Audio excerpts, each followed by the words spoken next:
Salam guru penggerak. Halo Bapak Ibu guru hebat.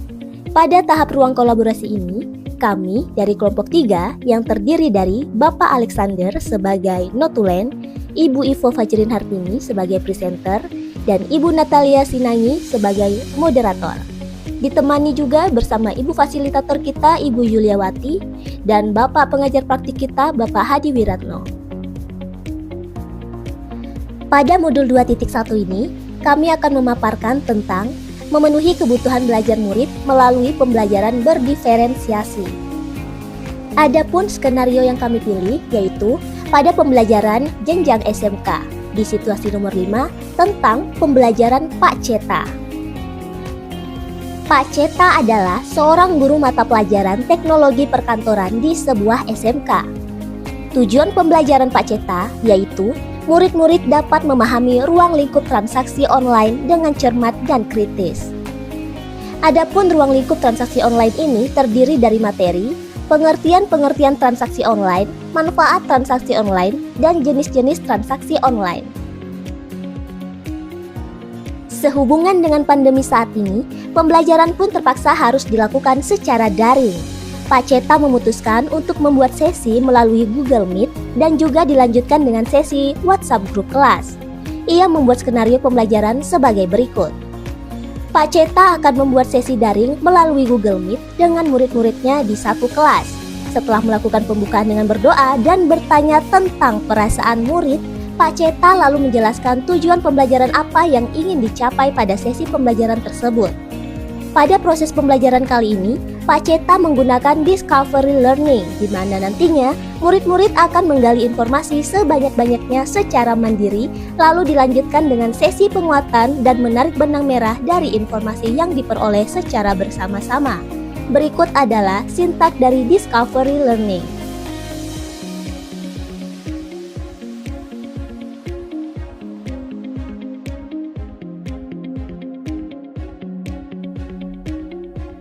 Pak Ceta lalu menjelaskan tahap pembelajaran yang akan dilakukan oleh murid-muridnya melalui slide presentasi yang informatif. Terdapat bagian timeline pengerjaan tugas, penjelasan, dan gambarannya. Ia menjelaskan bahwa topik yang harus digali oleh murid secara mandiri di rumah adalah tentang ruang lingkup transaksi online yang terdiri dari materi mengenai pengertian transaksi online, manfaat transaksi online, dan jenis-jenis transaksi online. Setelah itu, murid-murid dibebaskan untuk membuat rangkuman dari informasi yang didapatkan dalam beragam bentuk, mau itu poster, infografis, video, atau presentasi PowerPoint yang menggambarkan pemahaman mereka berdasarkan minat murid. Setelah itu, di sesi selanjutnya, murid-murid akan kembali ke ruang online Google Meet kelas dan berbagi mengenai informasi yang telah diperoleh. Lalu Pak Ceta akan memandu proses penarikan benang merahnya. Di akhir pertemuan daring, Pak Ceta memberikan waktu untuk murid-muridnya mengajukan pertanyaan jika ada hal-hal yang kurang dimengerti. Setelah itu, dia juga mempersilahkan muridnya untuk menghubungi via WhatsApp kelas jikalau ada kebingungan saat menggali informasi secara mandiri di rumah. Tak lupa ia memberikan semangat kepada para muridnya. Untuk memudahkan murid-murid, Pak Ceta pun membagikan slide presentasinya ke dalam WhatsApp kelas. Tak lupa Pak Ceta pun memantau proses pekerjaan mandiri murid tersebut melalui pertanyaan singkat di grup WhatsApp dan mengingatkan para murid ketika menggali informasi, tak lupa untuk mencatat sumber informasinya.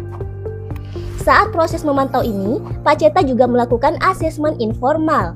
Ketika kemudian ia menemukan beberapa murid-muridnya ternyata masih ada miskonsepsi dan perlu bantuan. Maka Pak Ceta pun kemudian menghubungi murid-muridnya tersebut untuk meminta mereka bertemu dengan Pak Ceta dalam sebuah kelompok kecil secara daring. Di dalam pertemuan kelompok kecil tambahan ini, Pak Ceta memberikan petunjuk ulang atau bantuan pertanyaan-pertanyaan untuk membantu murid mendapatkan pemahaman yang lebih baik. Setelah selesai dengan tugas mandirinya, para murid pun kembali bertemu Pak Ceta di sesi pembelajaran daring selanjutnya. Pak Ceta dan murid-muridnya berdiskusi serta berbagi informasi melalui sharing langsung dan kemudian menarik kesimpulan bersama-sama. Setelah itu, Pak Ceta akan meminta murid untuk bekerja dalam kelompok. Di dalam kelompok-kelompok tersebut, Pak Ceta meminta muridnya untuk kembali berdiskusi dan saling menguatkan pemahaman serta membuat rangkuman pemahaman topik transaksi online secara berkelompok dalam ragam bentuk, baik itu poster, PowerPoint, note, mind map, dan lain-lain. Kemudian ia juga memberikan rubrik penilaian agar para murid lebih mengoptimalkan penggambaran pemahamannya mengenai topik transaksi online. Demikianlah pemaparan dari skenario pembelajaran Pak Ceta. Adapun pertanyaan-pertanyaan yang telah kami diskusikan bersama kelompok, yaitu pertanyaan pertama, dari skenario pembelajaran yang telah ditelaah, apakah kebutuhan belajar murid yang berusaha dipenuhi oleh guru tersebut? Bagaimana cara guru tersebut menentukan kebutuhan belajar muridnya? Berdasarkan hasil diskusi kelompok kami, maka kami menjawab, kebutuhan belajar yang sedang berusaha dipenuhi Pak Ceta yaitu kesiapan belajar murid, minat murid, dan profil belajar murid. Adapun cara Pak Ceta menentukan kebutuhan belajar muridnya yaitu yang pertama, kesiapan belajar dengan mengetahui kondisi perasaan murid saat akan memulai pembelajaran. Kemudian melihat perilaku murid saat daring, mengidentifikasi pengetahuan awal murid, dan menggunakan berbagai bentuk asesmen.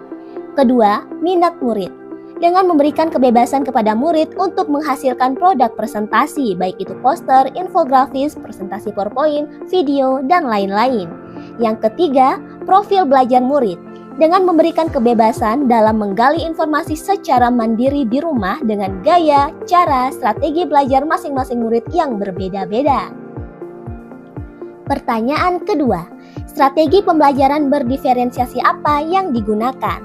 Yang pertama, diferensiasi produk, di mana Pak Ceta membebaskan para muridnya untuk menghasilkan produk presentasi, mau itu bentuk PowerPoint, video, poster, infografis, dan lain-lain.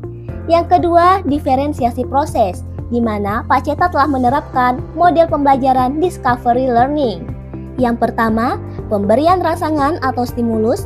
Yang kedua, mengidentifikasi masalah. Yang ketiga, pengumpulan data. Yang keempat, pengolahan data. Yang kelima, pembuktian. Dan yang keenam, menarik simpulan atau generalisasi. Dalam tahap mengumpulkan data dan mengolah data, para murid dibebaskan mencari informasi tersebut secara mandiri di rumah dengan cara dan gaya belajar masing-masing murid. Sehingga pada tahap ini, Pak Ceta telah menerapkan diferensiasi proses. Pertanyaan yang ketiga, bagaimana guru tersebut melakukan penilaian? Yang pertama, Pak Ceta menggunakan asesmen informal berupa observasi, diskusi, dan refleksi. Yang kedua, menggunakan rubrik penilaian kelompok, yang dimana rubrik tersebut juga dibagikan kepada muridnya melalui WhatsApp grup kelas. Berikut adalah contoh checklist penilaian observasi dan rubrik penilaian kelompok Pak Ceta. Kesimpulan pembelajaran berdiferensiasi Pak Ceta yaitu, tujuan pembelajaran Pak Ceta adalah murid-murid dapat memahami ruang lingkup transaksi online dengan cermat dan kritis. Adapun pengetahuan yang akan dikembangkan Pak Ceta kepada muridnya yaitu pengertian transaksi online, manfaat transaksi online, dan jenis-jenis transaksi online. Adapun keterampilan yang akan dikembangkan Pak Ceta kepada muridnya yaitu mandiri, bekerja sama, kreatif dalam menciptakan produk presentasi, bernalar kritis saat berdiskusi, bertanggung jawab dalam mengerjakan tugasnya, dan mempertanggungjawabkan hasil diskusi kelompok yang dipaparkan.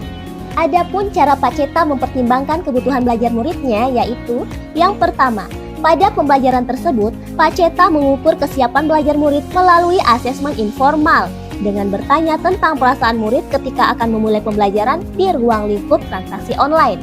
Yang kedua, dengan membebaskan membuat rangkuman dari informasi yang didapatkan dalam ragam bentuk, baik itu poster, PowerPoint, note, mind map, dan lain-lain yang dapat menggambarkan pemahaman mereka, maka Pak Ceta telah memenuhi kebutuhan belajar berdasarkan minat murid. Yang ketiga, profil belajar murid dapat terpenuhi pada saat Pak Ceta memberikan tugas mandiri kepada murid terkait topik yang harus digali tentang ruang lingkup transaksi online. Pada proses pengerjaan tugas tersebut, para murid dapat menyesuaikan dengan gaya belajar masing-masing. Misalnya, murid yang dengan gaya belajar kinestetik dapat menggali informasi dengan menyebarkan angket kepada masyarakat terkait transaksi online atau melakukan wawancara di lapangan. Kemudian murid yang memiliki gaya belajar auditori dan visual dapat menggali informasi tersebut melalui video, berita, artikel, dan lain-lain. Dari hasil diskusi ruang kolaborasi kelompok tersebut, maka umpan balik dari rekan sejawat yang kami dapatkan dan yang dapat kami jawab yaitu sebagai berikut.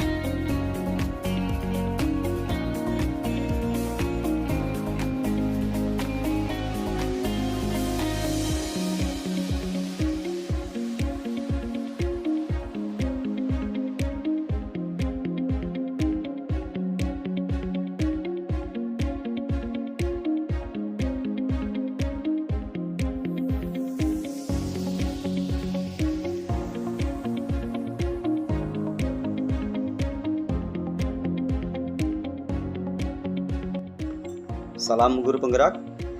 Perkenankan saya untuk menjawab pertanyaan dari Ibu Sundari terhadap kelompok kami. Pertanyaannya adalah, apa kendala yang pernah dialami pada masa pandemi demi menerapkan pembelajaran berdiferensiasi? Sebagai seorang pendidik hendaklah mampu menciptakan proses pembelajaran yang berdiferensiasi. Terkhususnya pada masa pandemi kemarin,